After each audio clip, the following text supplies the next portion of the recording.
Welcome back, dear students. This is another lecture video on the discovery of the nucleus. Discovery of the electron, discovery of the proton और discovery of the neutron के बाद सबसे पहला issue ये था कि ये तीन पार्टिकल्स तो डिस्कवर हो गए हैं, लेकिन ये पार्टिकल्स एक एटम के अंदर कैसे अरेंज्ड हैं, कैसे पड़े हैं। लिहाजा इसके बारे में तमाम साइंटिस्ट जो है वो एक्सपेरिमेंट्स करने लगे। लेकिन इन सब में से 1911 में L.E. Rutherford perform an experiment. उन्होंने एक कामयाब एक्सपेरिमेंट परफॉर्म की। He again bombarded the alpha particles on a thin gold foil of 0.0004 centimeter thick.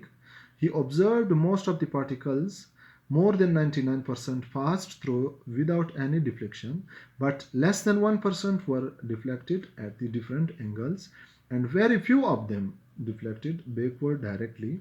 These were detected by the zinc sulfide plates. उसको zinc sulfide plate के जरिए detect किए गए। Let's see.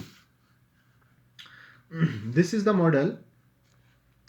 This is the thin gold foil जिसकी thickness है 0.0004 centimetre. Remember this value, ये MCQs point में आ सकते।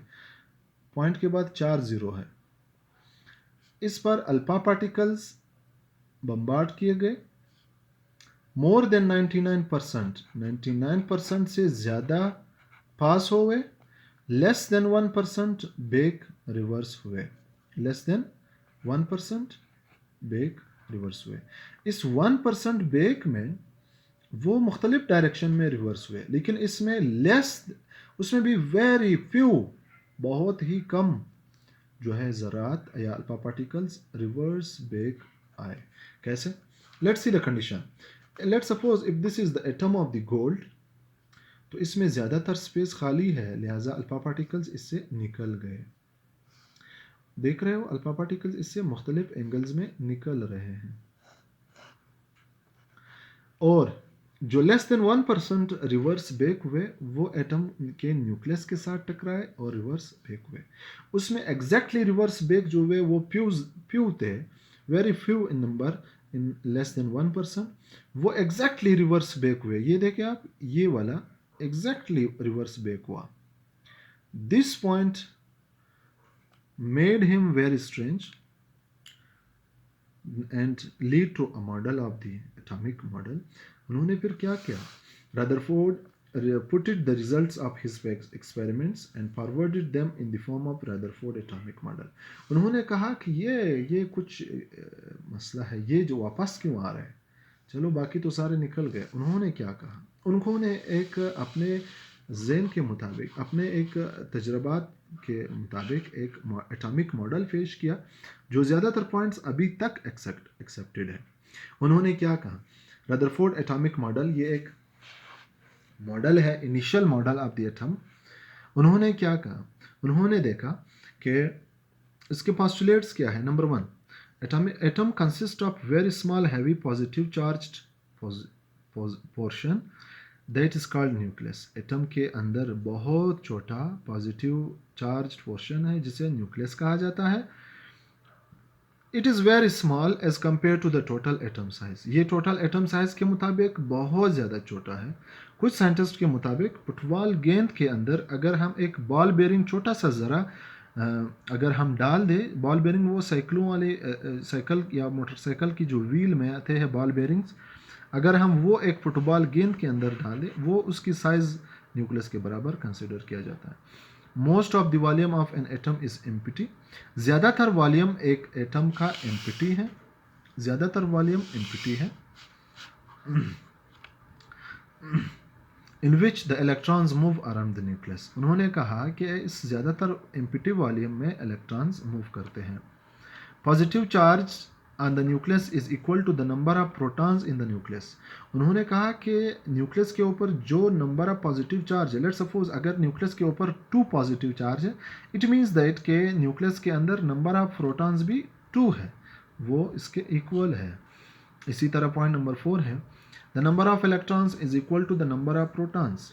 So as a whole, the atom has no charge and is neutral at all.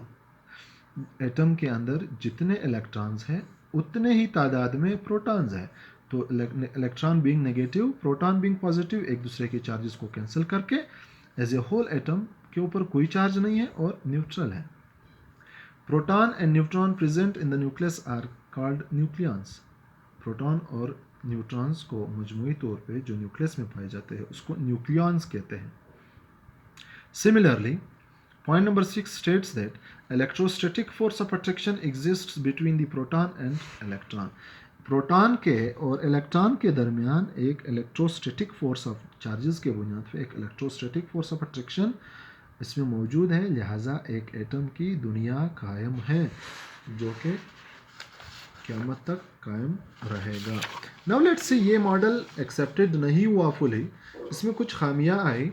Now let's see these points of the defects in the Rutherford atomic model. Defects in the Rutherford atomic model, इसमें सबसे पहले तीन बड़े major खामियां हैं, वो आपने ज़हनशीन करनी है। The model had basically three main defects. जो साइंसदानों ने इस पर इतराज़ उठाया उसमें तीन मेन डिफेक्ट्स हैं। The first one is this model was based as a solar system, as our solar system. ये इस तरह मॉडल उन्होंने पेश किया जैसे हमारे निज़ाम शमसी है, that is based on the law of gravitation and motion. उस हमारे निज़ाम शमसी में लॉ ऑफ ग्रेविटेशन और लॉ ऑफ मोशन के बुनियाद पे बना है। इसमें ग्रेविटेशनल फोर्स है और मोशन हमेशा मूविंग पार्टिकल्स है। That is only applicable to neutral bodies. Law of motion, law of gravitation जिस सिस्टम पे अप्लाइड है हमारे सोलर सिस्टम पे, वो सिर्फ और सिर्फ न्यूट्रल बॉडीज़ है, उस पर एप्लीकेबल आ जाते हैं। प्लैनेट्स न्यूट्रल बॉडीज़ है, but not to the charge particles like proton and electron. Law of gravitational and motions charge particles पे अप्लाई नहीं करते। This was one of the major question that Rutherford was unable to answer. Let's see point number 2, Maxwell theory states, ये एक theory है, scientific theory है, that charged particles revolving in an orbit radiates energy. Charge particles अगर किसी ख़ास orbit के अंदर revolve करते हैं, लेट्स सपोज इलेक्ट्रॉन है वो एटम के इर्द गिर्द चक्कर लगाते हैं, तो चार्ज पार्टिकल्स अगर किसी ख़ास उस पर रिवॉल्विंग किसी ख़ास ऑर्बिट में रिवॉल्व कर रहे हैं, मस्ट रेडिएट एनर्जी। कहते हैं चार्ज पार्टिकल से एनर्जी लाजमी खारिज होनी चाहिए, जितना वो रिवॉल्व करेंगे उतनी एनर्जी खारिज होनी चाहिए। This the Maxwell theory states that it is an accepted theory. Therefore electron being charge particles, electron charge particle होने के नाते मस्ट लॉस एनर्जी, इलेक्ट्रॉन की एनर्जी भी कम होनी चाहिए, एंड एटम वुड कोलैप्स। इस हिसाब से अगर चार्ज पार्टिकल्स इलेक्ट्रॉन एनर्जी खारिज करता जाए तो इस हिसाब से इसकी एनर्जी कम होनी चाहिए और एक ऐसा वक्त आना चाहिए कि इलेक्ट्रॉन शुड कोलैप्स, वो एक एटम में गिर जाना चाहिए, एटम को ख़त्म होना चाहिए, बट दिस नेवर हैपन्स, ये कभी नहीं होता। This was another question that Rutherford was unable to answer.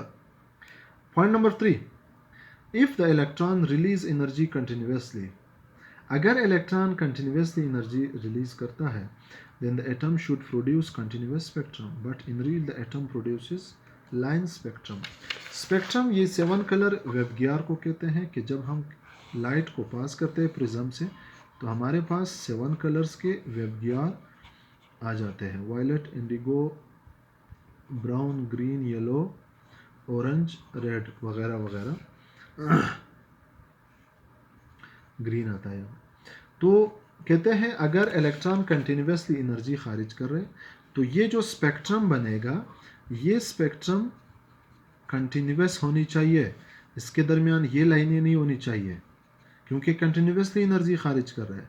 मगर एटम इन रियल जो स्पेक्ट्रम बना रहे हैं दैट इज़ लाइन स्पेक्ट्रम, उसमें वो कंटिन्यूस स्पेक्ट्रम नहीं, वेब गियर कहते हैं कि इसको कंटिन्यूस स्पेक्ट्रम बनाना चाहिए एटम को, लेकिन एटम हकीकत में एक लाइन स्पेक्ट्रम बनाते हैं। तमाम कलर्स के दरमियान एक मखसूस लाइन पाई जाती है जिससे हम दो कलर्स को अलग डिफाइन कर सकते हैं. From here is this color, from here is this color.